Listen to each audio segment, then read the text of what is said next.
ذر الغفاری رضی اللہ تعالی عنہ قال قال لی رسول اللہ صلی اللہ علیہ وسلم اتق اللہ حیث ما کنت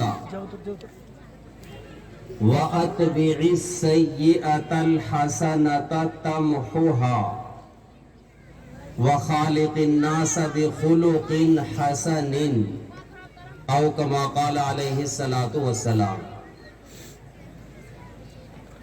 حضرات علماء کرام اور بزرگان محترم، در حقیقت یہاں حاضری آپ حضرات کی زیارت اور آپ حضرات سے استفادے کی غرض سے ہوئی ہے۔ ہمارے پاس سے یہ علماء جو علوم نبوت حاصل فرما کر یہاں خدمات انجام دے رہے ہیں، تو دیکھنے کے لیے کہ یہ آپ کی صحیح طریقے سے خدمات کر رہے ہیں یا نہیں، اس غرض سے حاضری ہوئی ہے۔ آپ کا یہ اجلاس بہت اچھے انداز میں صبح سے چل رہا ہے۔ آپ نے بہت سی مفید اور قیمتی باتیں سنی، اور انشاءاللہ بعد میں آپ بہت ہی مفید اور قیمتی باتیں سنیں گے۔ اللہ تبارک و تعالی ہم سبھی کو عمل کی توفیق عطا فرمائے۔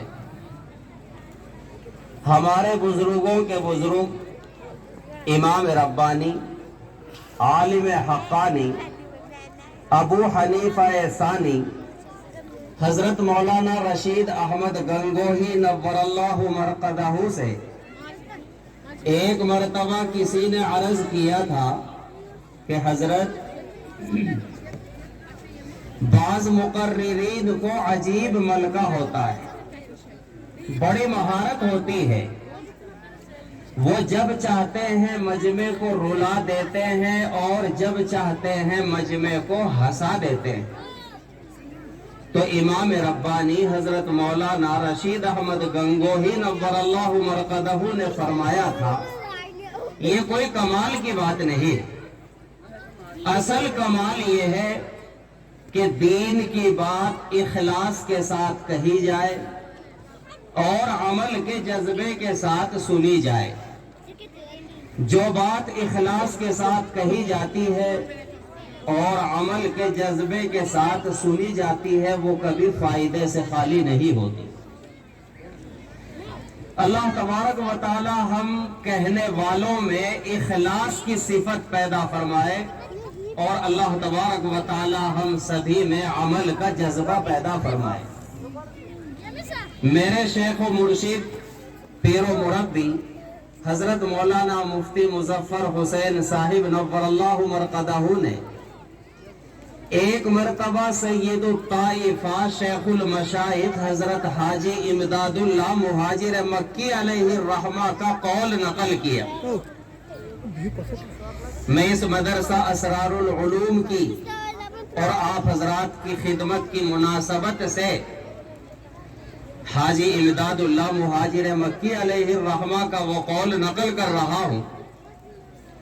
حاجی امداد اللہ مہاجر مکی علیہ الرحمہ نے فرمایا کہ اگر کسی کام میں یہ دیکھنا چاہتے ہو کہ اس کے اندر اخلاص ہے یا نہیں،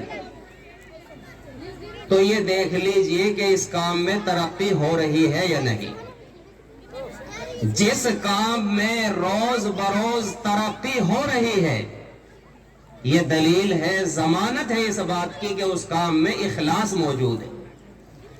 بحمدہ تعالی یہ سن کر بڑی مسرت اور خوشی ہوئی کہ 5 طلبہ نے تکمیل تحفیظ قرآن کیا ہے۔ ظہر کے بعد کی نشست میں ان کی دستار بندی عمل میں آئے گی۔ یہ بچے بھی بڑے خوش نصیب ہیں، ان کے اساتذہ بھی بڑے خوش نصیب ان کے والدین بھی بڑے خوش نصیب ہیں. اللہ تبارک و تعالیٰ ان کو یاد رکھنے کی اور اس پر عمل کی توفیق عطا فرمائے. وقت چونکہ بہت مختصر ہے اس لیے میں نے ترمذی شریف کی ایک مختصر سی روایت نبی پاک صلی اللہ علیہ وسلم کا ایک ارشاد عالی آپ کے سامنے پیش کیا. اسی کے متعلق چند باتیں عرض کیے دیتا ہوں. نبی پاک صلی اللہ علیہ وسلم حضرات صحابہ کرام کو وقتاً فوقتاً نصیحت فرمایا کرتے تھے. اور حقیقت یہ ہے کہ پورا ہی دین نصیحت ہے. حدیث شریف ہے الدین النصیحہ. اس لیے بعض علماء کی تحقیق یہ ہے کہ نصیحت اسلامی تعلیمات کا چوتھائی حصہ ہے. اور علامہ نووی رحمت اللہ علیہ جو مسلم کے شارح ہیں، بہت بڑے محدث ہیں، وہ فرماتے ہیں کہ نصیحت اسلامی تعلیمات کا چوتھائی حصہ نہیں بلکہ کل حصہ ہے. نصیحت کس کو کہتے ہیں؟ نصیحت کے معنی ہے ہمدردی، نصیحت کے معنی ہے خیر خواہی. نبی پاک صلی اللہ علیہ وسلم نے جب یہ ارشاد فرمایا الدین النصیحہ، دین نام ہے نصیحت کا، خیر خواہی کا، تو حضرات صحابہ کرام نے سوال کیا لمن یا رسول اللہ، اے اللہ کے نبی صلی اللہ علیہ وسلم، دین نام ہے نصیحت کا، خیر خواہی کا، مگر کس کے لیے؟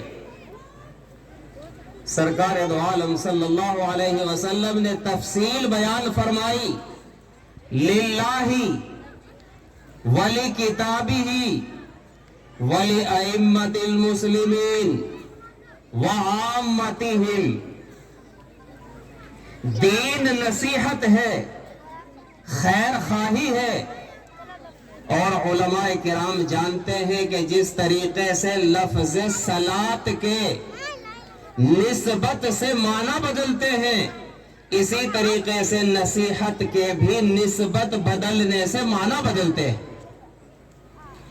دین اللہ کے لیے نصیحت، اللہ کے لیے خیر خواہی. اللہ کے لیے خیر خواہی کا کیا مطلب؟ اللہ کو معبود ماننا، اللہ کی اخلاص کے ساتھ عبادت کرنا، یہ اللہ کی خیر خواہی ہے. دین نصیحت ہے، خیر خواہی ہے کتاب کے لیے. کتاب کو اللہ تبارک و تعالیٰ کا کلام سمجھنا، اس کی تلاوت کا معمول رکھنا. علماء نے قرآن کریم کے 5 حقوق بیان کیے ہیں. قرآن کریم کا پہلا حق اس کو اللہ کا کلام ماننا. دوسرا حق اس کی تلاوت کا معمول بنانا.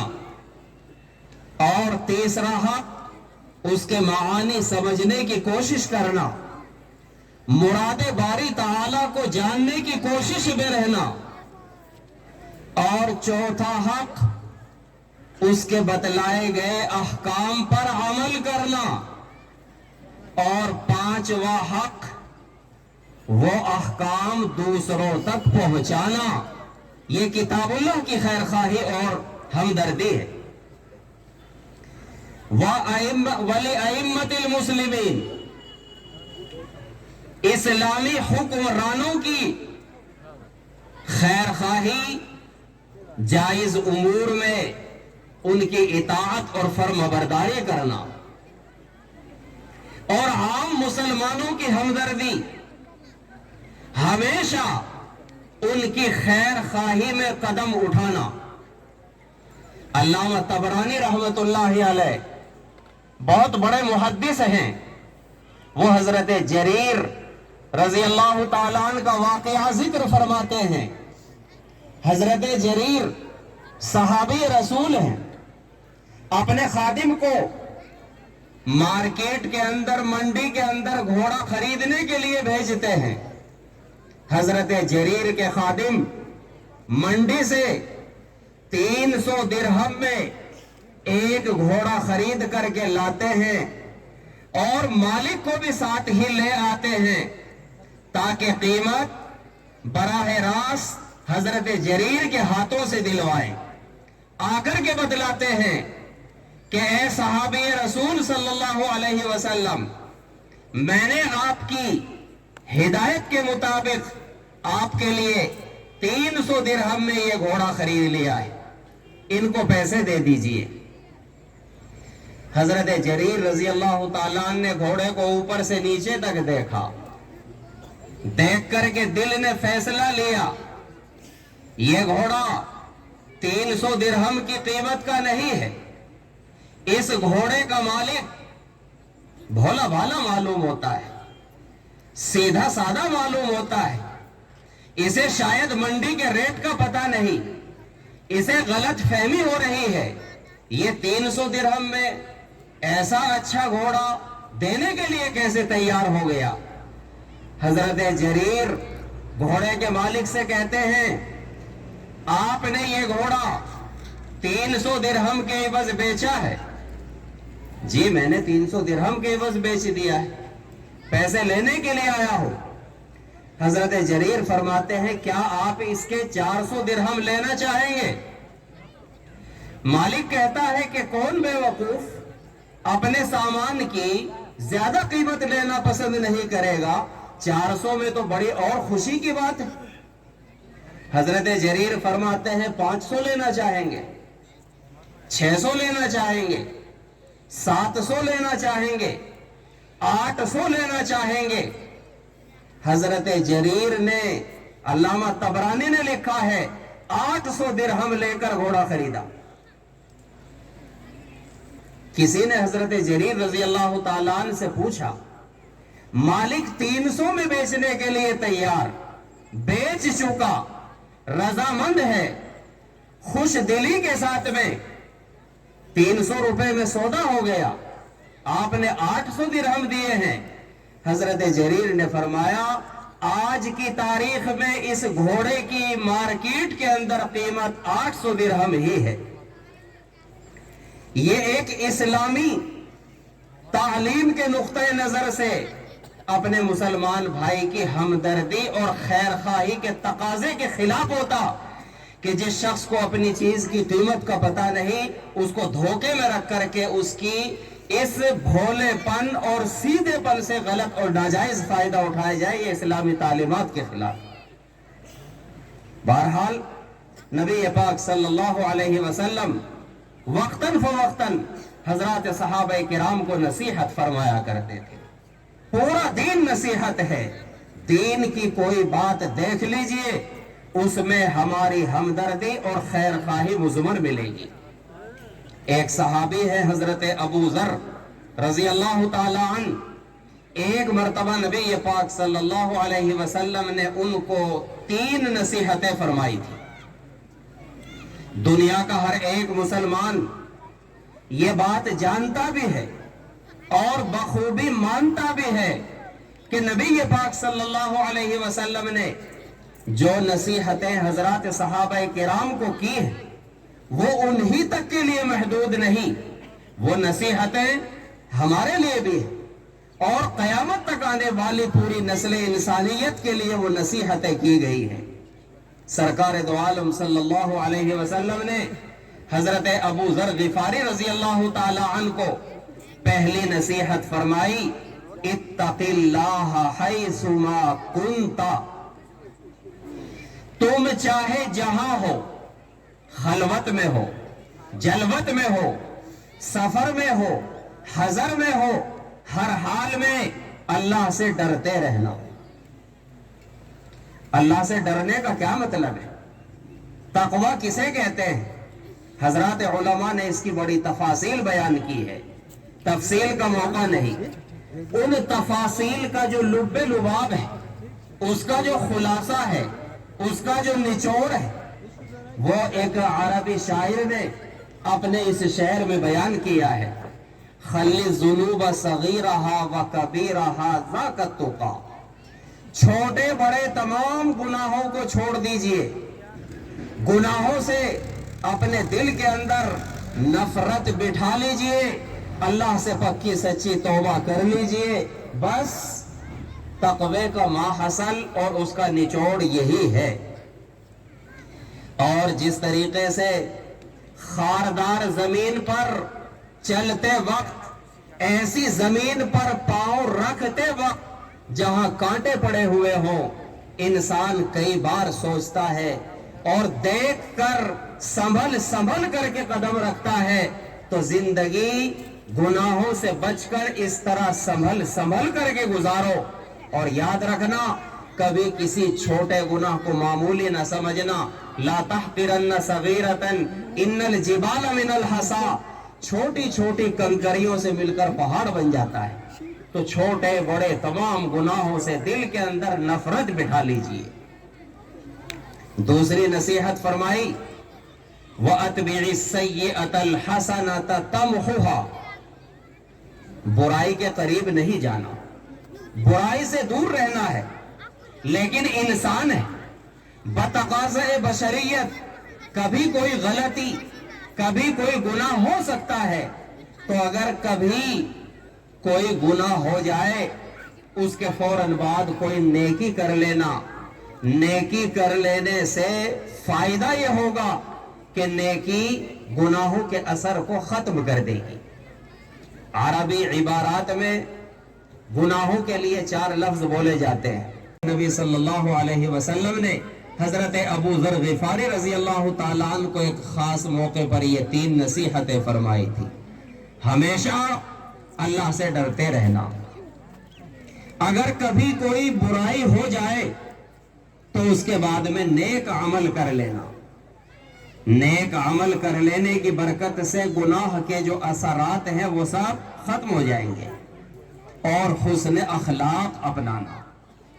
حضرات صحابہ کرام کی زندگی کی کامیابی کا راز اگر ہم دیکھنا چاہیں، اگر ہم غور کریں، تو اس نتیجے پر پہنچیں گے کہ حضرات صحابہ کرام کی زندگی کی کامیابی کا راز عمل تھا۔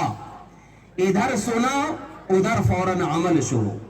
ایک صحابی ہیں حضرت ابو دحدہ رضی اللہ تعالی عنہ، قرآن کریم میں اللہ تبارک و تعالیٰ کا حکم نازل ہوتا ہے، من ذا الذی یقرض اللہ قرضا حسنا، کون ہے جو اللہ کو قرض حسن دے؟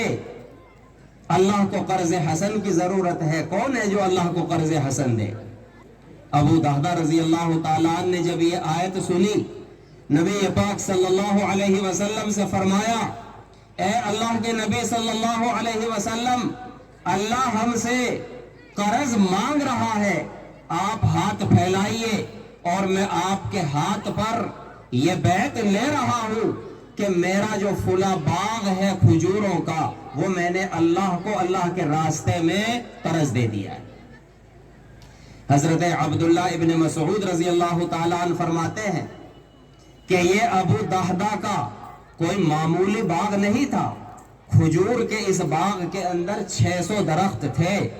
اللہ کا فرمان سنا، فوراً اللہ کے لیے، اللہ کی رضا کے لیے اللہ کے نام پر اپنا باغ صدقہ خیرات کر دیا۔ اور آپ حضرات کے ذہن میں ہو سکتا ہے یہ بات آئے کہ باغ ہی تو دیا ہے، ان کا مکان تو الگ ہوگا۔ عبداللہ ابن مسعود فرماتے ہیں کہ ان کی فیملی بھی باغ کے اندر رہتی تھی، مکان بھی باغ کے اندر موجود تھا، فیملی بیوی بچے باغ کے اندر مکان میں رہتے تھے۔ ابو دحدہ رضی اللہ تعالیٰ عنہ اللہ کے راستے میں یہ باغ دینے کے بعد جاتے ہیں، اندر داخل نہیں ہوتے، باہر سے اپنی بیوی کو آواز لگا کر کے کہتے ہیں، او ام دحدہ، میں نے اپنا یہ باغ اللہ کو قرض دے دیا ہے, اللہ کے نام پر صدقہ کر دیا ہے, تم بیوی بچوں کو لے کر, سامان کو لے کر کے باہر آ جاؤ. باغ اللہ کے راستے میں صدقہ کرنے کے بعد باغ میں داخل ہونے کو بھی اچھا نہیں سمجھ رہے. جب میں نے اللہ کے نام پر دے دیا, ایسا نہ ہو کہ میں باغ کے اندر جاؤں, دل میں کچھ باغ کی محبت جوش مارنے لگے, خیالات بدلنے لگے, ثواب میں کمی آ جائے, باہر سے ہی آواز لگا کر کے کہتے ہیں کہ باہر آ جائیے. وہ خواتین بھی کیسی خوش نصیب تھی. ام دہدہ کا جواب سنیے. ابو دہدہ بیوی کو کہہ رہی ہیں, بیوی یہ واہ ویلا نہیں مچا رہی ہے کہ تیرا ناس ہو, ہم کہاں رہیں گے, ہمارا کیا ہوگا, ہماری گزر بسر کا کیا ہوگا. بیوی یہ کہتی ہے, اے ابو دہدہ تم نے فائدے والا سودا کیا ہے, بہت اچھا کام کیا ہے, اور خوشی خوشی اپنے بچوں کو لے کر, سامان کو لے کر کے باہر آ جاتی ہیں. دینے والا خدا ہے. اللہ کا فرمان ہے وَأَنفِقُوا